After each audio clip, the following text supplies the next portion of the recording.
Good morning po sa inyong lahat. Pakibati muna ang katabi natin ng good morning. And thanks be to God sa pagsikat ulit ng magandang araw. And we do not know kung gaano na naman katagal ang sikat ng araw na ito.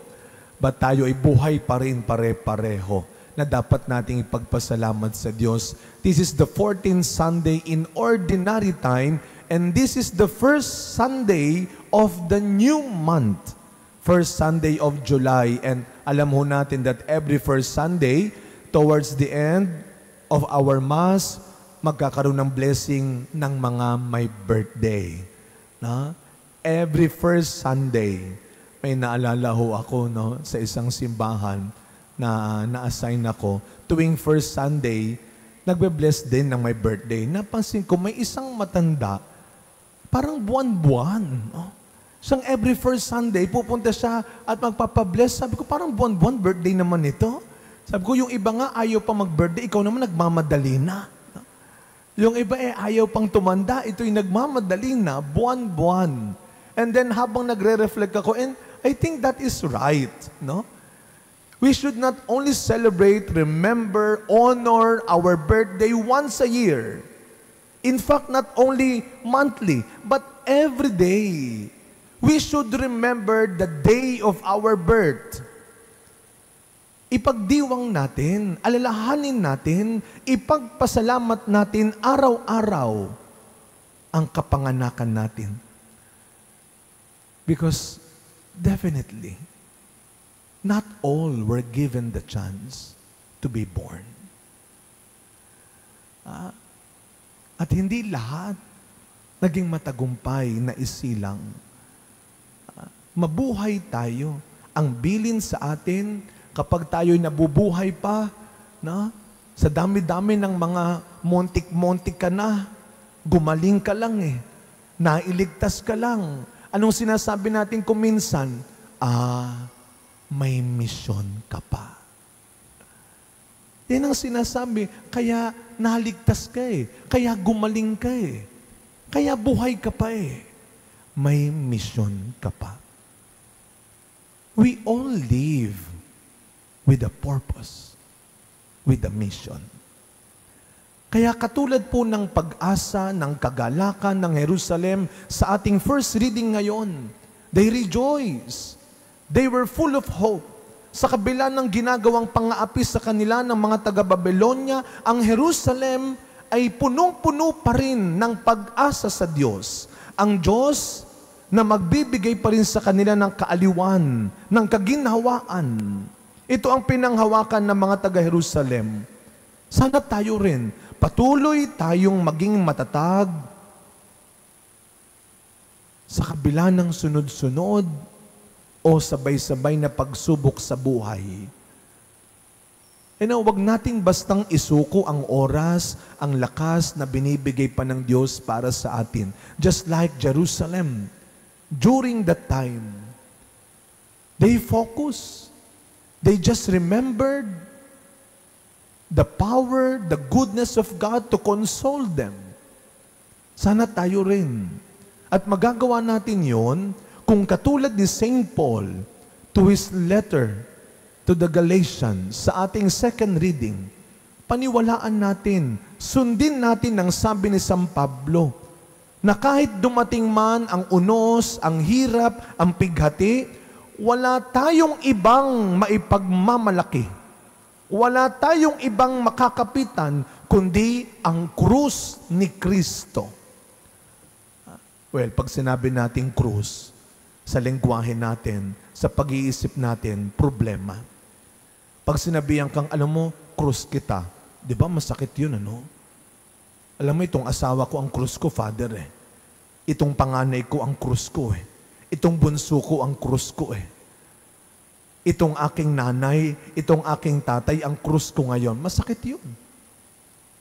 But how come St. Paul is telling us now na wala tayong maipagmamalaki kundi ang krus ni Kristo? Why? Dahil sa kamatayan at muling pagkabuhay ni Kristo, ang simbolo ng dating kahihiyan ay naging simbolo ng kaligtasan. Because when we look at the cross, we do not just look at the cross as a sign of suffering, as a sign of death. But because of the resurrection of Christ, the cross became a symbol of salvation. Kaya kapag tayo po, kaya yung mahalaga yung pag-aantanda ng cross, inauso yung pocket cross, yung palm cross. Kaya sa bawat bahay, dapat meron tayong krusipiho. Hindi lang cross, krusipiho, crucifix.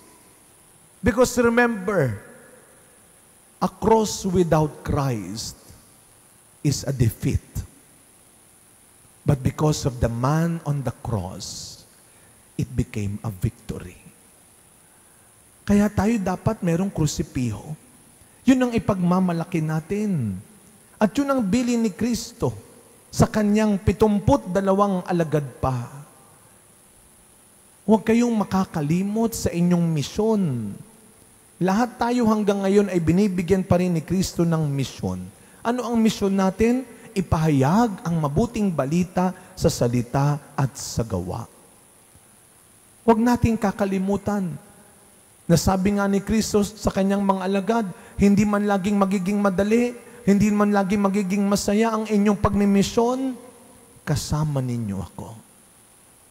I will be with you always. I will never leave you.